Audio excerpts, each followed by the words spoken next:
Brain ట్యూమర్తో బాధపడుతూ మృత్యుతో పోరాడుతున్న లిఖిత కుటుంబానికి సీఎం సహాయనిధి చెక్కును ఎమ్మెల్యే అమిలినేని సురేంద్రబాబు అందజేశారు.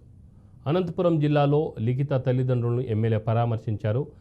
చిన్నారి ఆరోగ్యం బాగోలేదని తల్లిదండ్రులను స్థానిక నాయకులను కోరగా ఎమ్మెల్యే సహాయం చేసినట్లు తెలిపారు. ఆపరేషన్కు ఇంకా డబ్బులు అవసరం కావడంతో సీఎం చంద్రబాబు సంప్రదించినట్లు ఆయన అన్నారు. సీఎం ఆదేశాలు కలెక్టర్కు మేరకు 10 లక్షల రూపాయలు మంజూరు చేసినట్లు తెలిపారు.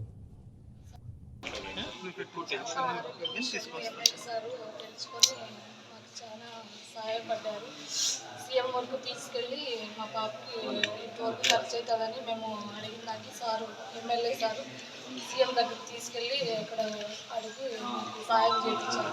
ఏదైతే చంద్రబాబు నాయుడు గారు మన ముఖ్యమంత్రి గారు ఆ రోజు రాయదుర్గంకి వచ్చిన రోజు ఆ పాప రావడం వాళ్ళమ్మ వచ్చి ముఖ్యమంత్రి గారిని నా కూతురు పరిస్థితి అని చెప్పడంతో ఆయన చలించిపోయి ఆ రోజు ఎంత అవుతుందంటే 10 లక్షలు ఖర్చు అవుతుందని చెప్పారు.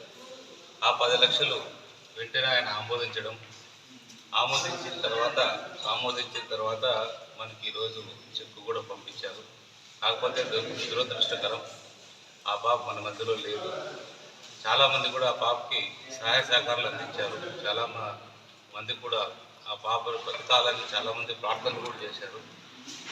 కానీ భగవంతుడు అది మనకి ఆ పాప లేకుండా మన మధ్యలో లేకుండా చేయడం నిజంగా చాలా దురదృష్టకరం. ఏదేమైనా కూడా వాళ్ళ తల్లిదండ్రులు